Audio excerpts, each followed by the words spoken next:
Pukul 6 waktu Indonesia Tengah. Inilah Radio Republik Indonesia Bau-Bau dengan Warta Kepton. Berita seputar Kepulauan Buton.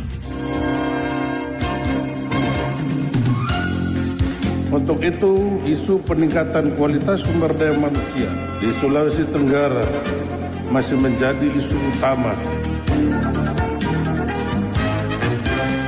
Jangan ada anggaran kita bisa mubazir kemana-mana, tidak tahu junturungannya.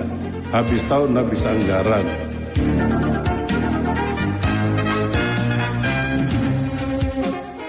Selamat pagi dari Bukit Waluyo Indah, kami sampaikan pokok-pokok berita. Pemerintah Provinsi Sulawesi Tenggara fokus 4 isu pada pembangunan tahun 2024. Gubernur Sultra meminta seluruh OPD membuat perencanaan dengan penuh kesungguhan. Inilah Warta Kepton selengkapnya, Selasa 21 Maret 2023 bersama saya Waude Sabaria.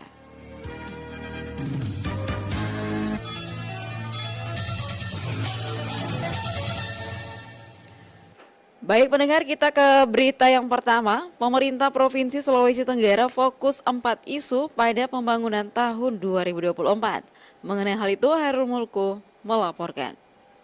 Untuk itu, isu peningkatan kualitas sumber daya manusia di Sulawesi Tenggara masih menjadi isu utama, terutama kualitas pendidikan menengah dan Musyawarah Rencana Pembangunan Daerah Musrembang Provinsi Sulawesi Tenggara tahun 2024 masih fokus pada 4 aspek permasalahan dan isu strategis, yakni isu pembangunan manusia, isu inflasi ketahanan pangan dan penanggulangan kemiskinan, isu pertumbuhan ekonomi dan pemerataan pembangunan, dan isu tata kelola pemerintahan. Hal itu dikatakan Gubernur Sultra Ali Mazi saat pembukaan Musrembang RKPD Pemprov Sultra tahun 2024 yang berlangsung di Kota Bau-Bau Senin siang. Gubernur mengakui meski IPM Sultra terus merangkak naik 72,23 di tahun 2022, namun jumlah tersebut masih di bawah rata-rata nasional 72,91. Untuk itu, isu peningkatan kualitas sumber daya manusia di Sulawesi Tenggara masih menjadi isu utama, terutama kualitas pendidikan menengah dan pelatihan kerja terhadap kebutuhan dasar kerja masih dirasakan belum optimal, sehingga masih menjadi fokus kita. Sementara itu, isu inflasi, ketahanan pangan dan penanggulangan kemiskinan masih berada di posisi kedua pekerjaan rumah terbesar Pemprov Sultra di tahun 2024. Pemprov dan kabupaten kota terus berupaya menggiatkan perekonomian daerah agar kembali pulih. Upaya yang dilakukan di beberapa sektor prioritas diantaranya adalah mengurangi beban pengeluaran dan peningkatan pemberdayaan dalam rangka peningkatan produktivitas kelompok miskin dan rentan. Kita juga perlu berupaya meningkatkan kapasitas sektor real dan menciptakan iklim usaha yang kondusif, serta meningkatkan kemandirian dan ketahanan pangan bagi masyarakat. Gubernur menyebutkan pertumbuhan ekonomi Sultra dan pemerataan pembangunan perlu didorong melalui transformasi ekonomi pada sektor pariwisata, peningkatan produksi dan produktivitas sektor pertanian, hilirisasi pertambangan, serta program padat karya untuk menyerap tenaga kerja. Reporter RRI Bau-Bau, Hairul Mulku, melaporkan. Baik pendengar, kita ke berita yang berikutnya. YMPAI gandeng Genbi Unidayan gelar edukasi perlindungan diri pada anak agar tidak menjadi korban kekerasan seksual. Selengkapnya Ode Nurliani melaporkan. Saat ini kekerasan seksual pada anak berdasarkan data dari Kementerian Pemberdayaan Perempuan dan Perlindungan Anak sungguh sangat memprihatinkan. Hal ini didukung dengan laporan dari Komisi Perlindungan Anak Indonesia. Menyikapi kondisi tersebut, Yayasan Masyarakat Peduli Anak Indonesia YMPAI wilayah Kota Bau-Bau berkolaborasi dengan Generasi Baru Indonesia atau Genbi Unidayan dan Komunitas Kesehatan Jiwa menggelar kegiatan dalam bentuk edukasi anak-anak dengan role play dan simulasi terkait pencegahan kekerasan seksual. Kegiatan tersebut melibatkan kalangan anak-anak dan remaja di Kampung Rajawali RT 02, Kelurahan Batulo dalam bentuk edukasi tentang perlindungan diri menghadapi orang asing. Direktur Yayasan Masyarakat Peduli Anak Indonesia, Ibu Juli Rustina mengungkapkan, berdasarkan laporan KPAI periode tahun 2011 hingga 2018, kasus pengaduan anak bidang pornografi dan cybercrime mengalami kenaikan. Kejahatan tersebut meliputi kejahatan seksual secara daring dan offline, anak menjadi pelaku kejahatan daring maupun anak menjadi korban pornografi di media sosial. Terkait kekerasan seksual pada anak, berdasarkan laporan dari Komisi Perlindungan Anak Indonesia periode tahun 2011 sampai 2018, kasus-kasus pengaduan anak terkait bidang pornografi dan juga cybercrime mengalami kenaikan ya.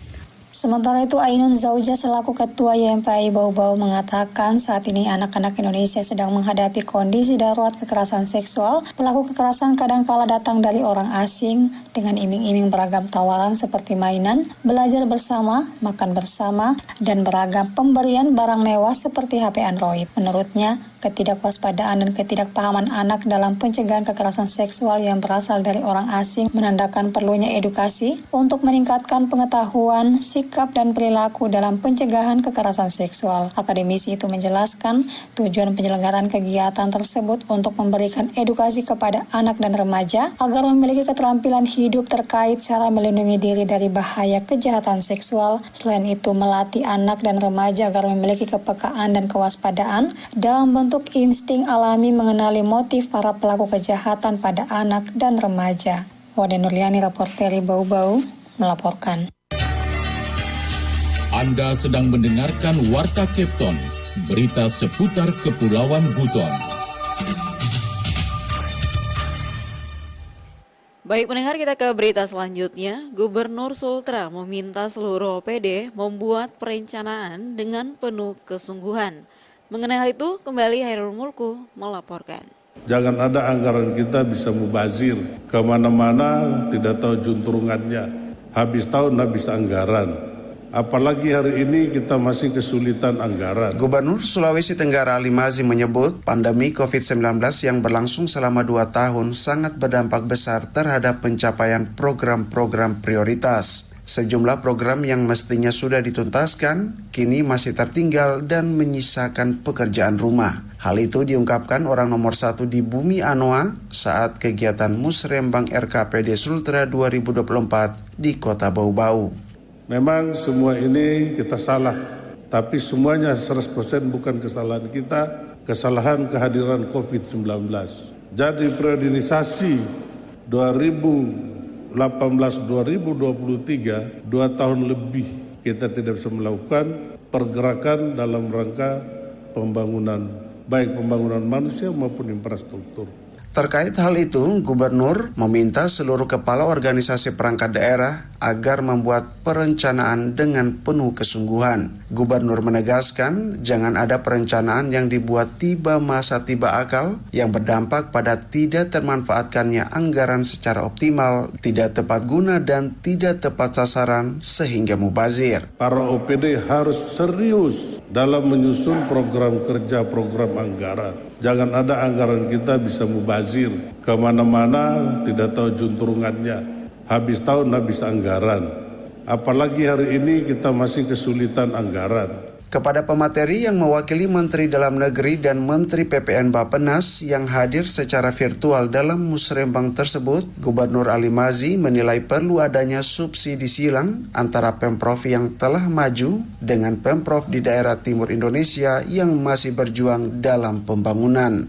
Anggaran di Sulawesi Tenggara ini 17 kabupaten kota cuma 5,2 triliun Pak. Sementara DKI Pak cuma 4 kota Pak. Anggarannya 87 triliun Pak. Infrastruktur semua sudah selesai dibangun. Kenapa tidak ada subsidi silang diberikan kepada daerah kawasan timur yang masih membutuhkan itu? Reporter RRI Bau-Bau, Hairul Mulku melaporkan.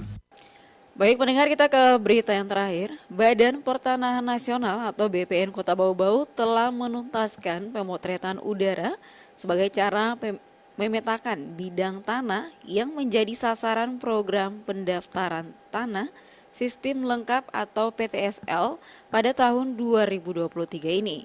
Kepala BPN Bau-Bau Asmanto Mesman mengatakan, tahun ini 4 kelurahan menjadi sasaran program PTSL di Bau-Bau, yaitu Kelurahan Libuto, Sukarnayo, Kadolokatapi, dan Kelurahan Kato Bengke. Sesuai petunjuk teknis pelaksanaan PTSL 2023, kata Asmanto, sebelum pengukuran di lapangan dalam rangka pengumpulan data fisik, diawali dengan pemotretan udara menggunakan drone dengan tujuan agar semua bidang tanah terpetakan dan tergambar secara lengkap.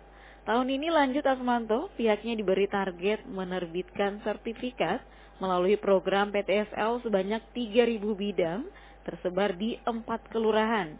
Pun begitu, pihaknya menargetkan bidang tanah yang terpetakan lebih dari 3.000 bidang. Terkait program PTSL, kata Asmanto, saat ini sedang dalam tahap pengumpulan data fisik dan yuridis. Pihaknya juga menargetkan program PTSL di Bau-Bau dapat rampung pada 24 September 2023 atau saat hari ulang tahun agraria.